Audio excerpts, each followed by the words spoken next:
പലപ്പോഴും ഒരു ബിസിനസ്സിനകത്ത് വലിയ രീതിയിൽ എന്തെങ്കിലും മാറ്റങ്ങൾ സംഭവിച്ചിട്ടുണ്ടെങ്കിൽ അതൊരു പക്ഷേ ടെക്നോളജി ഉപയോഗപ്പെടുത്തിയിട്ടാവാം.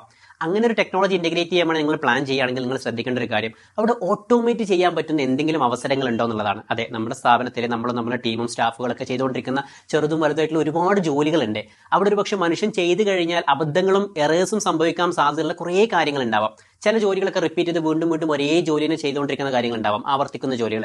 ചില ജോലികൾക്ക് വേണ്ടിയിട്ട് ഒരുപാട് സമയം സ്പെൻഡ് ചെയ്യേണ്ടി വരും, കുറേ കാര്യങ്ങൾ ചെയ്യേണ്ടി വരും. ഇങ്ങനെ കുറേ കാര്യങ്ങൾ ഒരുപക്ഷെ മനുഷ്യൻ നിർബന്ധമായിട്ടും ചെയ്യേണ്ട സാഹചര്യങ്ങൾ ഉണ്ടെങ്കിൽ അതിനെ മാറ്റി നിർത്തിയിട്ട് മറ്റു ചില കാര്യങ്ങൾക്കൊക്കെ ചെറുതും വലുതായിട്ടുള്ള പല കാര്യങ്ങൾക്ക് വേണ്ടിയിട്ട് നമുക്ക് ഒരു പക്ഷേ ഈ ചില ടെക്നോളജികൾ, ചില ടൂളുകൾ, ചില സോഫ്റ്റ്വെയറുകൾ, ചില മെഷീനുകളൊക്കെ ഉപയോഗപ്പെടുത്തി നമുക്ക് ഓട്ടോമാറ്റിക് ആയിട്ട് വർക്ക് ചെയ്യിപ്പിക്കാൻ പറ്റുന്ന ചില സ്റ്റൈലുകൾ കൊണ്ടുവരാൻ വേണ്ടി പറ്റും. നിങ്ങളുടെ സ്ഥാപനത്തിൽ ചെയ്യുന്ന പല ജോലികളും വെച്ച് നോക്കിയിട്ട് അങ്ങനെ എന്ത് കാര്യത്തിലാണ് നമുക്ക് ഓട്ടോമേറ്റ് ചെയ്യാൻ പറ്റുക എന്നുള്ള കാര്യത്തിനെ പറ്റി നിങ്ങളൊന്ന് ആലോചിച്ച് നോക്കുക. ഏതെങ്കിലും തരത്തിൽ അവിടെ ടെക്നോളജി ഇന്റഗ്രേറ്റ് ചെയ്ത് നമുക്ക് ഓട്ടോമേറ്റ് ചെയ്യാൻ കഴിയുകയാണെന്നുണ്ടെങ്കിൽ നേരത്തെ പറഞ്ഞ പോലെ വലിയ ചില മാറ്റങ്ങൾ നമ്മുടെ ബിസിനസ്സിനകത്ത് നമുക്ക് കൊണ്ടുവരാൻ വേണ്ടി പറ്റും. ട്രൈ ചെയ്ത് നോക്കുക. All the best.